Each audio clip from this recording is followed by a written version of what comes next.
8.7, we're going to start with a warm-up first and then get to the notes.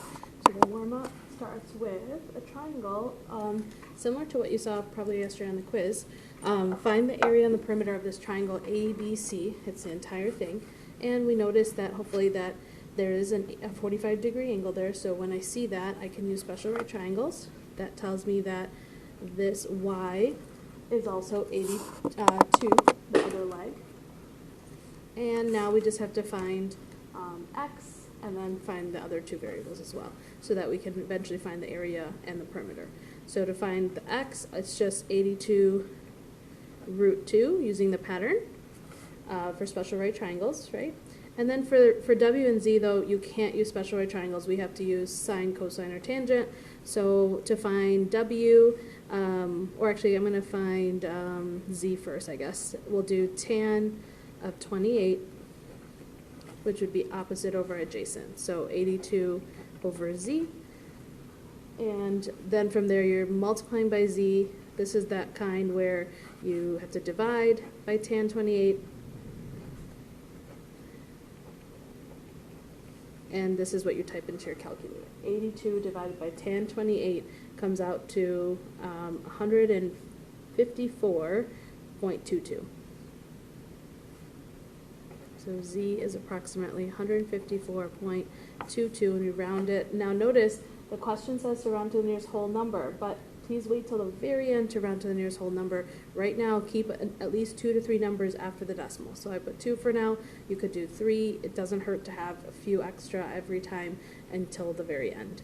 All right, and now we're ready to find W. So far I have 82 root 2, and this is 154.22. And finally, to find W, we have to use either sine or cosine. I'll use sine because that way I'm using the 82 that I have here instead of this new answer I just found. So sine of 28 would be 82 over W. Another one where you have to use basically what you're typing in your calculator would be 82 divided by sine of 28. Okay, so this is all recap. If you're struggling with any part of this, please let me know even Friday, and we'll kind of go over some of this stuff. So for W, once you type this into the calculator, it comes out to 174.66. Okay, so we just found all of the sides. Now to find the perimeter, you're just adding everything up. So you have all the outsides. Don't get the 82 as the height. We don't want that, but we want one of the 82s. We have this 154.22. We have the 174.66. And 82 root 2, I can just leave it like that for a second instead of grabbing my calculator. I want to type all of that into the calculator, and I've already done this part so that I'm not having to write too much, take up too much time in the video. So this would be 526.85 once you type that in. But remember, now we're going to round to the nearest whole number, and don't forget units. So this would be 527, and the units were not provided, so we'll just put a U for units. That's perimeter. To find the area of ABC, the big triangle, we need 1/2 the base I just found here, these two numbers together, 82 plus 154.22, and then multiply it by the height, which is 82. This all goes into the calculator, and it comes out to 9,685.02, which means, again, round to the nearest whole number, so 9,685 just, and the units would be U squared. Okay, so that's like a little recap of kind of what was even on the quiz, and it will eventually be on the test as well, just making sure you're practicing both special right triangles, sine, cosine, tangent, and so today is kind of a continuation of sine, cosine, and tangent, but specifically with this idea of angle, elevation, and depression. So I'm going to do one example together with you guys here. Then on Canvas, I have a video recording, posted, like a video explanation of the rest of 8.7 down here with this practice. I definitely go over one more in the video, and then I kind of set up a couple of the other ones to give you a couple of problems to look at, so that after this, hopefully you can try out the homework, or you can try out the practice, or both, just so that you're getting enough practice of 8.7. And then tomorrow we'll go over that in class. So it says if you look up at an object, the angle your line of sight makes with a horizontal line is called the angle of elevation. So if you notice the diagram to the right here, this shows us like an airplane. Like imagine if you're on the airplane and you're looking down. A lot of times that happens as you're coming closer and closer to landing. You see what's below you, and that angle that it creates from the angle, it has to always be measured from a horizontal line though. This angle is what we call when you're looking up, this one is called an angle of elevation. So right here, this says, I know it's kind of blurry, angle of elevation. It is referring to this angle here. So not from the airplane, but it's as if you are on the ground, maybe like sitting near the tree, looking up at the airplane, and is that line of sight that you measure, this angle would be called the angle of elevation. The angle of depression is measured, it says if you look down at an object, the angle your line of sight makes with the horizontal line is called the angle of depression. So it's this one here, angle of depression.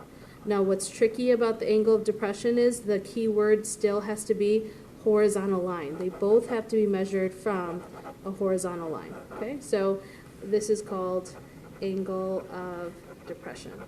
Be careful that when you're like labeling the angles that you don't mark the angle of depression as like this one here. Like imagine if there was a triangle right here. A lot of times, like imagine here's a triangle.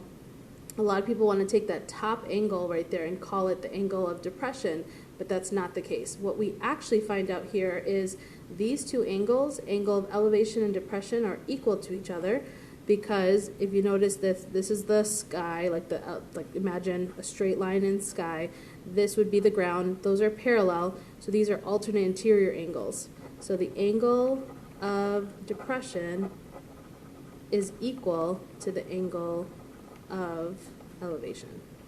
So if you ever have a hard time figuring out like which one is the angle of depression, it's easier sometimes to just find the angle of elevation, which is like always just looking up. Imagine it looking up and finding that angle. So here's our first example. It says a pilot is looking at an airport from her plane. Okay, and again, I'm not great at drawing, so I'm just going to label things. Here's the plane. It's the person that's sitting in the airplane. The pilot is looking down into the airport. So here's the airport. The angle of depression is 29 degrees, so we'll draw that in a second. If the plane is at an altitude of 10,000 feet, okay, so first of all, you can kind of create a right triangle two different ways. I could either make one this way, where this is the right angle, and remember, this is the like direct distance that the pilot is looking at the airport, from the plane to the airport, but the height here is easier to see from here, kind of creating like dashed lines here. This is 10,000 feet. So that means if this is 10,000 feet, and I can also kind of dash line here, this is also 10,000 feet. So you can kind of put it in both spots here.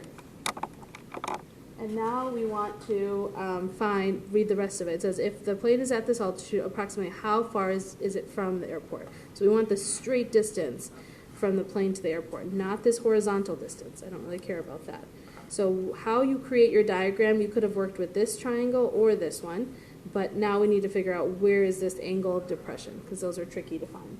So depression has to be measured from a horizontal line. So if you drew this triangle here, then 29 degrees is the angle of depression. It's the pilot looking down from this horizontal.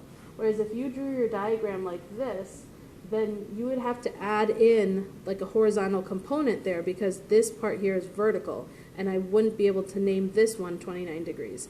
But I would get the alternate interior down here. This is also 29 degrees because those are alternate interior angles. So you can kind of name it wherever you want to, or you can find that this was a square, right? All of these are right angles, and so you could subtract from 90 degrees and get 61 degrees if you wanted to here. But we don't have to use like all of these extra angles. We just need one because we're about to use sine, cosine, or tangent now.